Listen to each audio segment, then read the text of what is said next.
ঘরে যদি রান্না করা মাংস থাকে তাহলে আমার মতো করে এরকম পোড়া ভর্তা খেতে পারেন, মানে মাংসের পোড়া ভর্তা। আসসালামু আলাইকুম সবাইকে। আর এই পোড়া ভর্তাটা দিয়ে অল্প দিয়ে অনেকগুলো ভাত খেতে পারবেন, আর ঝাল ঝাল খেতেও যে কি মজার এই ভর্তাটা। আর চলুন দেখে আমার এই রেসিপিটা।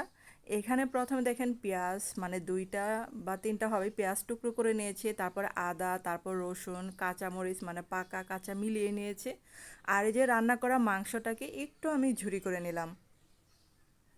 আর এগুলাকে এখন ব্লেন্ডারে ব্লেন্ড করব, তার জন্য এখন এই যে সবগুলো উপকরণ আমি ব্লেন্ডারে জারে ঢেলে নিচ্ছি। আর আপনারা চাইলে কিন্তু শিলপাটায় সুন্দর করে বেটে নিতে পারেন। আর যাদের মানে আমার মতো সময় নেই, একদমই ঝটপট করে বানাতে চান, তারা এই যে ব্লেন্ডারে ঝাড়ে এরকম করে মানে পেস্ট করে নিতে পারেন। আর এটা কিন্তু বানাতে মানে কোনো কঠিন কিছু না, রান্না করা মাংস থাকলেই হলো। তারপর এখন দিয়ে দিলাম মানে এই যে লবণ, স্বাদ মতো লবণ, আর এখন এই যে ব্লেন্ড করে নেব। আর প্যানে যে পরিমাণ মতো তেল দিয়ে আগে থেকে মানে প্যানটাকে একটু ভালো করে পুড়ে নিলাম, যাতে নিচে আবার কম লেগে থাকে আর কি। আর ননস্টিক প্যান হলে আপনাদের জন্য বেশি ভালো। তারপর দেখেন একটা স্প্যাচুলার সাহায্যে আমি কিন্তু সমান করে দিচ্ছি।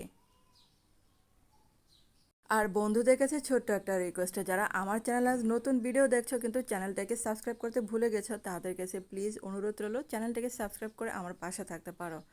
আর এখন দেখো এই যে আস্তে আস্তে করে উল্টাতে হবে।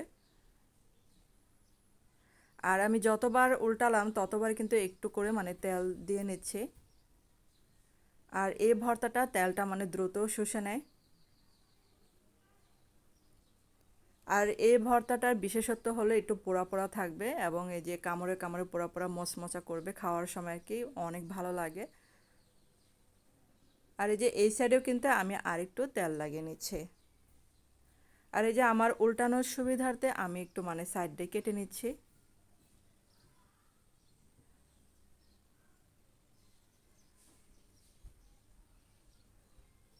আর এটা কিন্তু মানে ভাঙলেও সমস্যা নেই। আর এটা মানে যত একটু ছোট ছোট করে কাটা যায় ততই ভালো, খেতে মজা লাগে আর মচমচে হয়। আর এই পোড়া ভর্তাটা কিন্তু গরম ভাতের সাথে খেতে দারুণ লাগে। আর যদি যারা গরুর মাংস খেতে চান না, তারা কিন্তু এখানে মুরগির মাংস বা মাটন দিয়েও করা যায়, কোনো সমস্যা নেই।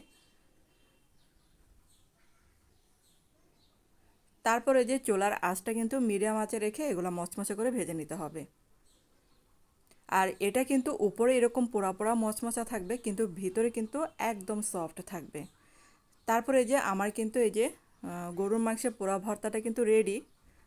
আর গরম ভাতের সাথে খেতে যে কী মজার, ভিতরে কিন্তু পুরাটাই সফট থাকে। আর অবশ্যই যদি ভিডিওটা ভালো লেগে থাকে তাহলে কিন্তু এটা লাইক দিতে ভুলবেন না। ধন্যবাদ সবাইকে।